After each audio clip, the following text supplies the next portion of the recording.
Something is changing beneath the surface of this market, and most people aren't seeing it yet. Prices are still moving, but the depth behind those prices is disappearing fast. That's what a thin market looks like. When liquidity dries up, even small trades can trigger violent moves, and we're starting to see those warning signs right now. In this video, I'll show you where liquidity is vanishing, why it matters, and what usually happens next when markets reach this stage. Market depth is shrinking in a way that doesn't immediately show up in price charts, which is why many participants miss it until volatility suddenly explodes. On the surface, markets can still appear orderly. Prices update smoothly, spreads don't always look extreme, and volume numbers can seem healthy. But beneath that surface, the number of real buyers and sellers willing to transact at each price level is quietly declining. When that happens, the market becomes increasingly fragile, even if the headline price hasn't moved much yet. In a deep, healthy market, there are multiple layers of buyers and sellers stacked above and below the current price. If a large order hits the market, those layers absorb the pressure. The price might move, but it does so in a controlled way because liquidity is distributed across many participants. In a thinning market, those layers start to disappear. Quotes remain visible, but they represent smaller size and less commitment. A trade that would have barely registered months ago can now push price far more than expected because there simply isn't enough depth to cushion the impact. One of the most misleading signals during this phase is volume. High turnover does not always mean high liquidity. In fact, thin markets often show bursts of activity as traders react to sudden price changes. That activity can give the illusion of participation, but it's frequently the same capital trading back and forth rather than fresh liquidity entering the system. The key difference is that liquidity is about the ability to transact without moving price, not about how many trades are taking place. When depth disappears, price sensitivity increases, and the market becomes reactive rather than resilient. Another sign of shrinking depth is how quickly bids and offers vanish when pressure appears. In stable conditions, visible orders tend to stay in place, absorbing flow. In thin conditions, those orders are often pulled the moment volatility increases. Market participants become defensive, canceling orders rather than providing liquidity. This behavior creates a feedback loop where the absence of depth makes price swings more extreme, which in turn discourages liquidity providers from stepping back in. Institutional behavior amplifies this effect. Large participants rely on predictable liquidity to manage risk. When uncertainty rises, they reduce exposure or break trades into smaller pieces, which further fragments depth. Market makers, whose role is to provide continuity, widen spreads or step aside entirely when they cannot confidently price risk. The result is a market that still trades but does so with less stability and more sensitivity to shock. This dynamic often develops quietly. There is rarely a single announcement that liquidity is gone. Instead, it erodes gradually as participants become more cautious, inventories tighten, and risk tolerance declines. The danger is that once depth reaches a critical low, the transition from calm to chaos can be abrupt. What looks like a normal pullback or rally can quickly turn into an outsized move, simply because there is no longer enough structure underneath the price to keep it contained. The divergence between paper volume and physical reality becomes most visible when markets are under stress. Yet it often goes unnoticed because both operate on different timelines. Paper markets such as futures, options, and other derivatives are designed for speed and flexibility. They allow participants to gain exposure, hedge risk, or speculate without ever touching the underlying asset. Physical markets, by contrast, are constrained by inventory, logistics, refining capacity, and delivery schedules. When conditions are stable, these two layers move together closely enough that the distinction feels unimportant. In thin market conditions, that relationship starts to fracture. Paper volume can remain extremely high even as physical availability tightens. Contracts can change hands many times in a single day, creating the impression of abundant supply and constant participation. But these transactions often represent claims on future delivery rather than immediate access to the asset itself. As long as confidence remains intact, that system functions smoothly. The problem emerges when more participants begin to care about actual delivery, or when the margin for error in inventory shrinks. At that point, the sheer scale of paper trading can mask a growing imbalance beneath the surface. Physical markets respond more slowly but more honestly to stress. When supply becomes constrained, it doesn't instantly show up as a dramatic price spike. Instead, it appears in subtle ways: longer delivery times, higher premiums, reduced dealer inventory, or tighter terms for large orders. These signals rarely make headlines, yet they reflect real-world friction that paper markets can temporarily ignore. The gap between what can be traded on a screen and what can be sourced in the real world begins to widen, even if the headline price remains relatively stable. This divergence creates distorted signals for participants who rely solely on paper prices to assess market conditions. A futures chart might suggest balance or even oversupply, while physical buyers encounter increasing resistance. In thin markets, that disconnect becomes dangerous because it encourages complacency. Traders may assume liquidity is abundant because contracts continue to trade freely, while the underlying market quietly loses flexibility. When physical constraints eventually force a repricing, the adjustment can be sharp because expectations were built on incomplete information. Another factor intensifying this gap is the behavior of intermediaries. Dealers and refiners operate at the intersection of paper and physical markets, and their risk management changes as stress rises. When volatility increases or inventory becomes harder to replace, they reduce exposure to avoid being caught on the wrong side of a sudden move. This often means limiting physical sales, increasing premiums, or requiring more stringent terms, even as paper markets continue to trade at high velocity. The result is a two-tier market where paper liquidity appears robust while physical liquidity quietly contracts. As this separation grows, feedback loops develop. Paper traders react to price movements that are increasingly driven by thin liquidity rather than broad participation. Physical participants facing real constraints become more selective and less willing to commit inventory. Each side reinforces the other's behavior without directly correcting the imbalance. The system can persist in this state for some time, which is why divergences between paper and physical markets are often dismissed until they become impossible to ignore. What makes this dynamic particularly important in thin markets is that paper markets are forward-looking by design, while physical markets are bound to the present. When confidence erodes, the future claims represented by paper instruments are questioned, and attention shifts abruptly to what exists today. That transition does not happen gradually. It tends to occur in bursts, as participants reassess assumptions about availability and risk. By the time the divergence resolves, prices are often adjusting rapidly because the paper market must suddenly reconcile itself with physical constraints that have been building quietly in the background. Volatility is often treated as if it were an independent force, something that appears because of news, sentiment, or speculation, but in reality it is frequently the result of changing liquidity conditions. When markets are deep and well supported, information is absorbed gradually. Prices may move, but they tend to do so in a measured way because there is enough participation on both sides to smooth out imbalances. As liquidity thins, that buffering effect weakens, and price action becomes far more sensitive to even modest shifts in order flow. In thin markets, volatility increases, not because participants suddenly become irrational, but because the structure supporting price discovery has eroded. With fewer active buyers and sellers at each level, the market loses its ability to absorb pressure. A relatively small trade can push prices through multiple levels where little resistance exists. This creates sharper moves that feel disproportionate to the size of the catalyst. Observers often attribute these swings to emotion or manipulation, when the underlying cause is simply a lack of depth. Another important aspect is how volatility feeds on itself when liquidity is scarce. Sharp price moves trigger risk management responses from traders and institutions. Stops are hit, margins are adjusted, and exposure is reduced. These reactions generate additional orders that must be executed in an already thin environment, amplifying the initial move. What began as a modest imbalance can quickly cascade into a much larger swing because the market cannot absorb the resulting flow smoothly. Thin liquidity also changes the behavior of market participants in ways that further increase volatility. Liquidity providers become more cautious as uncertainty rises. Rather than stepping in to stabilize prices, they widen spreads, reduce size, or temporarily withdraw. This defensive posture is rational from a risk perspective, but it removes another layer of support from the market. Each withdrawal makes the next price move easier and more extreme, reinforcing the cycle of instability.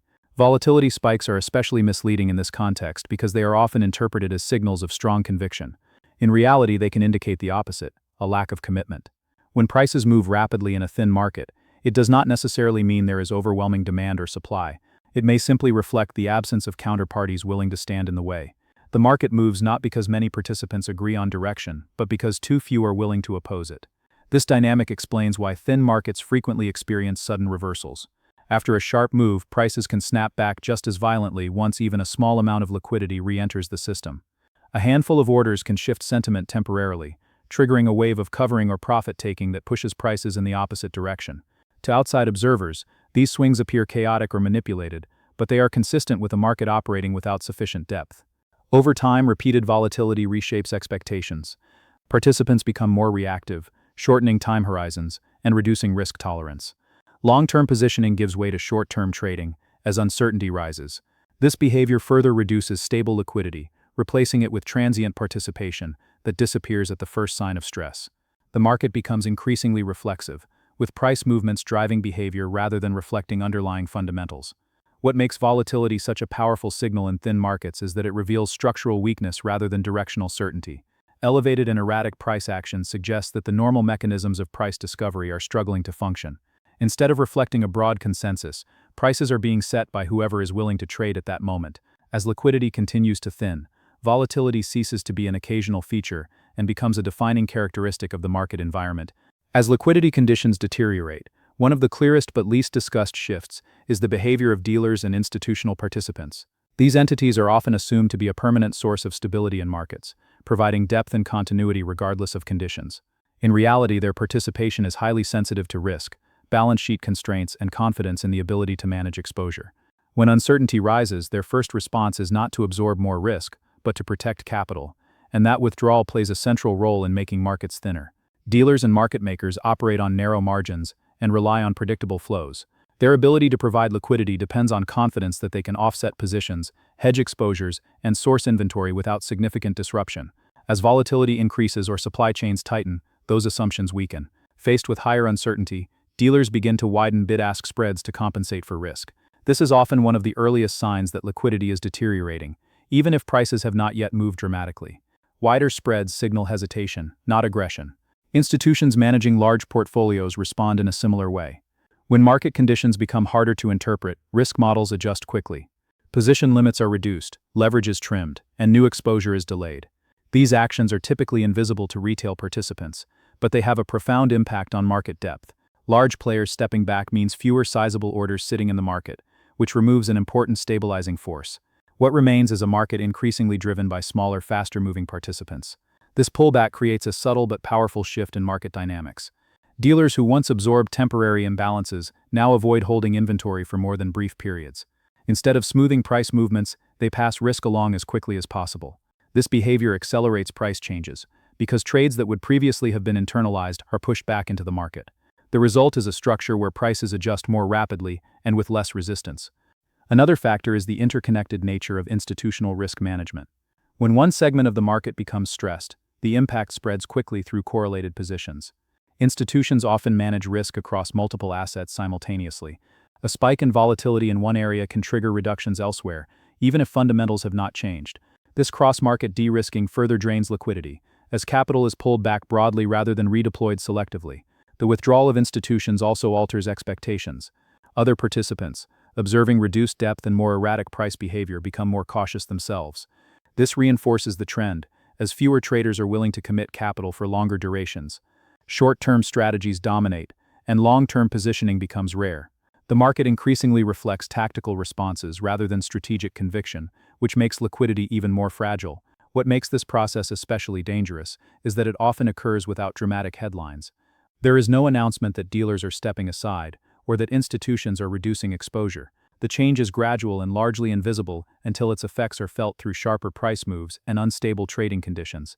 By the time volatility becomes obvious, the underlying support structure has already weakened significantly. As this environment persists, the market's reliance on a shrinking pool of active participants increases vulnerability to shock.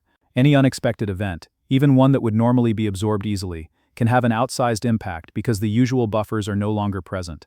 Dealers and institutions, having already pulled back, are unlikely to step in immediately to stabilize conditions. Instead, they wait for clarity, leaving the market to adjust on its own with limited depth and heightened sensitivity. Thin markets have a distinct tendency to break suddenly rather than unwind in an orderly way, and this behavior is rooted in how pressure accumulates beneath the surface. When liquidity is abundant, imbalances are dispersed across many participants, allowing the market to adjust gradually. In thin conditions, that dispersion no longer exists. Pressure builds quietly because there are fewer outlets for it to be released. Prices may drift or move in narrow ranges for extended periods, giving the impression of stability, even as the underlying structure becomes increasingly fragile. This apparent calm can be misleading. In a thin market, the absence of large moves often reflects a lack of participation rather than a true balance between buyers and sellers. Many participants choose to wait, unwilling to commit capital until conditions become clearer. That hesitation compresses activity into a narrower space, increasing the potential energy stored in the market. When a catalyst finally appears, even a modest one, the reaction can be disproportionate because there is little resistance to slow it down. Breaks in thin markets are often triggered by thresholds rather than trends. These thresholds can be technical levels, risk limits, inventory constraints, or changes in policy expectations. As long as pressure remains below those limits, the market appears contained. Once crossed, the response is rapid, because multiple constraints are hit simultaneously.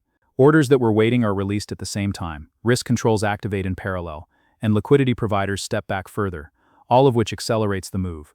Another reason thin markets break abruptly is the alignment of incentives during stress. Participants who have remained in the market often share similar positioning or time horizons. When conditions shift, they tend to react in the same direction. This herding effect is not driven by emotion alone, but by the structural reality that options for managing risk are limited. Exiting becomes the dominant strategy, and with few counterparties willing to take the other side, prices move quickly to find a level where new participation emerges. Thin markets also lack the stabilizing influence of arbitrage. In deeper markets, price discrepancies are quickly exploited by participants with the capacity to move capital across venues or instruments. In thin conditions, those opportunities are riskier and harder to execute. Constraints on balance sheets, uncertainty about settlement, or concerns about further volatility discourage arbitrage activity. Without that corrective mechanism, prices can overshoot dramatically before stabilizing. The speed of these breaks is what makes them particularly disruptive. Adjustments that might normally unfold over days or weeks can occur in hours or even minutes. This compresses decision-making time and increases the likelihood of forced actions, such as margin calls or liquidation triggers. Each forced action adds momentum to the move, pushing prices further away from levels that would make sense in a more liquid environment. Importantly, the direction of a thin market break is often less predictable than its occurrence. The key feature is not whether prices rise or fall, but how violently they move once stability is lost. Participants who focus solely on directional forecasts may miss the more significant risk, which is the sudden transition from low activity to extreme volatility. Thin markets tend to mask this risk until it is too late to adjust comfortably. What ultimately defines a thin market break is the reassertion of reality after a period of abstraction. Prices that were supported by limited participation and assumptions about liquidity are forced to reconnect with actual supply, demand, and risk tolerance. When that reconnection happens, it is rarely smooth. The market rapidly searches for a new equilibrium, overshooting along the way because the usual dampening forces are absent. This is why thin markets are remembered not for their quiet periods, but for the moments when they snap without warning. Thin markets don't stay quiet forever. When liquidity disappears, price discovery becomes unstable, and moves that once took weeks can happen in hours. That doesn't guarantee direction, but it does increase risk. Watching liquidity is more important than watching headlines right now. If these conditions continue, volatility won't be the exception, it'll be the norm. Subscribe to Thin Market to stay ahead as market depth continues to erode.